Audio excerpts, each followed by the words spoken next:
പെറുവിലെ ആമസോണിലെ വിദ്യാർത്ഥികളെ പിന്തുണയ്ക്കാൻ പുതിയ ക്യാമ്പയിന് തുടക്കമിട്ട് പൊന്തിഫിക്കൽ ഫൗണ്ടേഷനായ aid to the church in need wooden heart vocations of Peru എന്നാണ് ഈ ക്യാമ്പയിനെ വിശേഷിപ്പിച്ചിരിക്കുന്നത്. തങ്ങളെ സഹായിക്കുന്നവർക്ക് പ്രത്യേകമായി നിർമ്മിച്ച ഒരു മരക്കുരിശ് നൽകുമെന്നും ACN അറിയിച്ചു.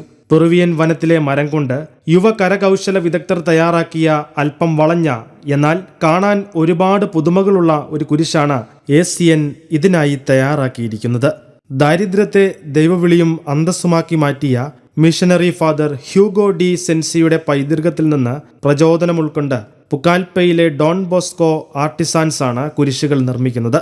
ഈ കുരിശ് വിൽപ്പനയ്ക്കായുള്ളതല്ല എന്നും വലിയ രീതിയിൽ തങ്ങളെ സഹായിക്കുന്നവർക്ക് നൽകുന്ന നന്ദിയുടെ പ്രതീകമാണ് എന്നും പെറുവിലെ ACNന്റെ എക്സിക്യൂട്ടീവ് ഡയറക്ടർ ജുവാൻ പാബ്ലോ പറഞ്ഞു.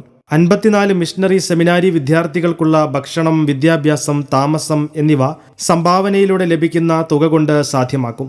അവരിൽ പലരും രാജ്യത്തെ ഏറ്റവും ദരിദ്രരായ സ്ഥലങ്ങളിൽ നിന്നും ഉള്ളവരാണ്. മാസങ്ങളായി ദിവ്യബലി അർപ്പിക്കാതെ ഒറ്റപ്പെട്ട വനമേഖലകളിലേക്ക് അവ തിരികെ കൊണ്ടുവരാനായി തയ്യാറെടുക്കുകയാണ് ഈ മിഷൻ സെമിനാരി വിദ്യാർത്ഥികൾ. സംഭാവനയിലൂടെ മാത്രമല്ല, പ്രാർത്ഥനയിലൂടെയും ഈ വിവരം മറ്റുള്ളവരിലേക്ക് പ്രചരിപ്പിക്കുന്നതിലൂടെയും ഈ ക്യാമ്പയിനിൽ പങ്കുചേരാമെന്നും ACN തങ്ങളുടെ വെബ്സൈറ്റിലൂടെ ആഹ്വാനം ചെയ്തു. ഒരു ദൈവവിളിയെ നിലനിർത്തുക എന്നത് സഭയുടെ ഭാവിയെ നിലനിർത്തുക എന്നതാണെന്നും ACN വ്യക്തമാക്കുന്നു.